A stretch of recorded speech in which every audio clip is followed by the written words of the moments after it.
Hello everyone, I am Tessellating Hexagons. Today's Wednesday, the 6th of April. It's the 6th day of VEDA, and this time last year it was a Monday. But this year it's a Wednesday, so it's time for the first Wednesday vlog of the month, nearly a week into the month, I hasten to add. Wow. But yep, this is the 6th format of VEDA, and one of the 3 enduring formats, alongside Fair Trial Friday and Monday Top 40 whatever, Eurovision whatever, where I just talk at the camera, and this is instead of me having a single monthly vlog for this month. And so I've decided, since last year I did that supercut of all my stupid vlog intros at the end of the year, and I didn't have one for April, I thought, hey, this year I should do a vlog intro that I can split across the 4 Wednesday vlogs of VEDA, and then combine them all together at the end and have that be the thing for April. And don't worry, I've got it all sorted out. I have a plan, don't worry. Well, the past week has been kind of interesting for me, but it's a little bit aggravating in that— oh wow, sunlight, make me look a little bit paler, why don't you?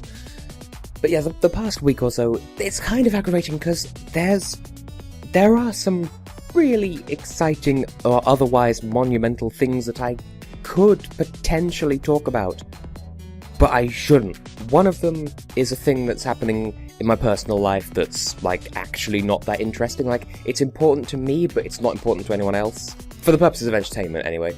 And then there's another thing that's happening in a friend of mine's personal life, which I also can't talk about because it's a secret.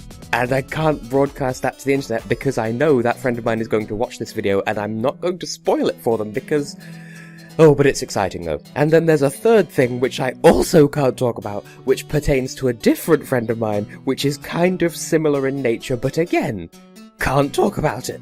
This is aggravating. I've not been this pent up to just spill a load of secrets since my participation in Gillionaire. Still waiting for the second episode that I was in, by the way, Squill. Can you get on that, please? I'm in no position to tell him what to do. He's a busy chap, and that's fine. Anyway, I suppose I could start with a dream that I had last night, because I've been having really weird dreams lately, and, like, I would say they border on nightmare territory, but they don't actually bother me. Like, they're just really weird. And I like that. Weird is good. So last night, the dream that I had disappeared. Still, I believe I'm holding on. No, that's Moldova. But last night, my dream, right, I was in this— I'm not sure what you'd call it, like a conference room? You know those rooms they have at hotels where they have, like, conferences or wedding receptions? You know the ones where they have all the food and the tables and shit in wedding rooms, that sort of thing. I was in one of those, except I knew somehow in my head that it was on the 3rd story of the building. And you'd come up some stairs and you'd immediately be in the room. Like, there wasn't a door, you just come up the stairs and you'd be in there. And there was this support beam pillar kind of thing, not in the middle of the room, but kind of offset from the centre a bit. Like, it was near the middle, but not in the middle. And I somehow knew that there was this, like, this was the venue of some sort of— all I can describe it as is pillow fight Hunger Games. Except, the thing is, I was the reigning champion for some reason. And the way it worked was— one versus one duel battle things. Both players had these— I don't know, they were the size and shape of beanbags, but they were the weight and consistency of, like, you know the cushions that you have behind you on a sofa? Like the part of the sofa mattress, I suppose. Like, that's all I can think to call them, but the backrest. Like, it felt more like that, but it was the size and shape of a beanbag. And the idea was to just thwack the other person into submission. And the idea was that the reigning champion would just wait in that room for someone to come up the stairs and challenge them. And I'd perfected this secret technique of hiding behind the central pillar of the room and ambushing people when they came in. And I remember hearing some commentators saying that only one participant has ever perfected this technique, the thing being me. And then we cut ahead by a couple of battles, and only one— it was something like, this technique has only ever been performed successfully once, and then a couple of days later, this technique has only successfully been performed twice, and it was me again. And then there was one point where there was this battle where I was doing this technique for a 3rd time, hiding behind that central pillar, and some arsehole comes up the stairs, not an actual— just some person, not an actual butthole. And yeah, they have their weapon, I have mine, and I'm hiding behind the pillar, and obviously, now that I've been put in control of this, they spot me not straight away, but, like, I hide for a moment, but I don't really have the opportunity to strike them. And so we have a bit of a sincere fight where we hit the pillows against each other, and then there's a point where we have this standoff in one corner, where we're both brandishing our cushion things, and he says to me, "Don't do this." And then I say to him, "Don't make me do this." And then he bends over, and then I just thwack him from behind with the cushion, and then I win.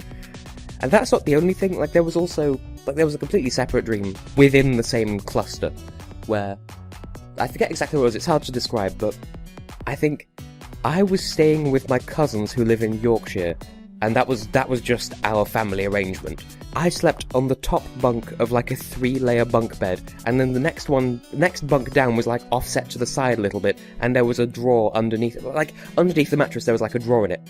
And that's where we were keeping this time-space vortex thing, and I realised after I woke up it looks like the enemy spawners from the original PlayStation version of Klonoa Door to Phantom Isle. And we were just keeping this time vortex under the bed, and I think my father, one of my cousins and I were out at the local Tesco Seacroft, it's an actual place, and we thought while we were there, wait, shit, that thing has autonomous bodily movement. We were worried, wait, can it be contained by solid objects, and if so, can it still climb out of that drawer? And so we were worried about this little time vortex, and it was... How have I spent most of this video talking about these weird-ass dreams? Holy shit. Okay, that wasn't meant to be the focus of this Wednesday vlog, but there's not anything else I can talk about. I mean, today was a bit of a mess because I don't like Wednesdays up here, because as I've said before, Wednesdays they test the fire alarms at 10 in the morning, so I have to make sure that I'm not in when that happens, because I don't like alarms. They don't scare me, they just bother me, because they're loud, they're obtrusive, and they have connotations of something's very, very, very wrong. And so I like to be out of here when they do the alarms, but the thing is, it's not a fixed time, it's any time between 10 and 10:30. So whether I have a university class or not, I need to make sure that I'm out of here so I'm not present for that thing.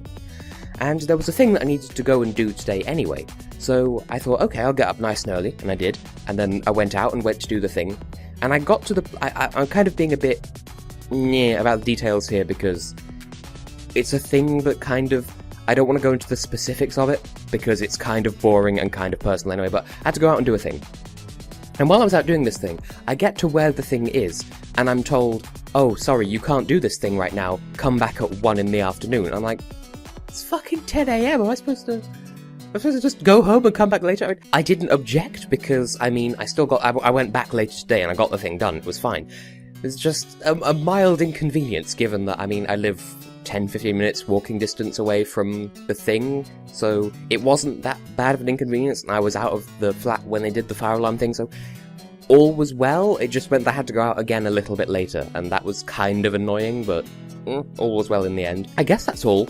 So yeah, this Wednesday vlog was literally just me wittering on about the weird dreams I've been having lately. There have been others as well, but I can't articulate them in good enough detail to convey any actual meaning from them. Although there was one where Matthew Crusoe from Another Code R was talking to some American high school student. That was a crappy attempt at an American accent. He was talking to him and trying to set up Kelly Crusoe, his younger sister, on a date with this other guy, except he didn't want to reveal this big spoiler about Kelly that's happened in the LP, so go and check that out. And this whole thing of trying to set this high school student up on a date with Kelly was actually a front for Matthew wanting a date with this guy himself, and so my brain is now subconsciously shipping Matthew with an undisclosed male high school student from America? ? And also, as Matthew got more and more into the details of what he was trying to do, the other guy sort of turned a bit more monster-y in appearance, but then Matthew was like, ha ha ha, lol, JK, and then just turned back to normal, and like I said, I can't articulate it goodly, but that was the gist of it. How have I spoken for 10 minutes about these bullshit dreams I've been having? Good grief. Anyway, yeah, this was Wednesday's vlog, and because this is Wednesday, if you're watching this on the day it goes up, then I will be streaming tonight at 10:30 PM BST, British Summertime, or 11:30 PM CET, well, CEST actually, because it's summertime in the rest of Europe as well, and I guess that's 9:30 GMT as well, in case I have any viewers from Iceland, because I know Iceland doesn't do summertime. Anyway, streaming tonight, that's what I do every Wednesday, 10:30 PM GMT. I'll put the link to that on screen because I always stream at the same address. I believe it's youtube.com/c/Tessellating Hexagons official/live, I want to say? I don't know, it's on the screen now, so if you ever want to see me live streaming, then just... Because, I mean, my Sunday format of VEDA is a live stream thing as well, so you can check that out if you happen to be online at the right time. Those are, like, mid-afternoon time, so I have time to take down the video, edit it so that it's got the VEDA stuff in it, and then re-upload it, so that's a thing you can look out for. And that's all I have to plug, so I have been and will continue to be Tessellating Hexagons, and this is VEDA, and I will see you in whichever video of mine that you happen to choose to partake of next, you lovely, lovely people. So, see you then.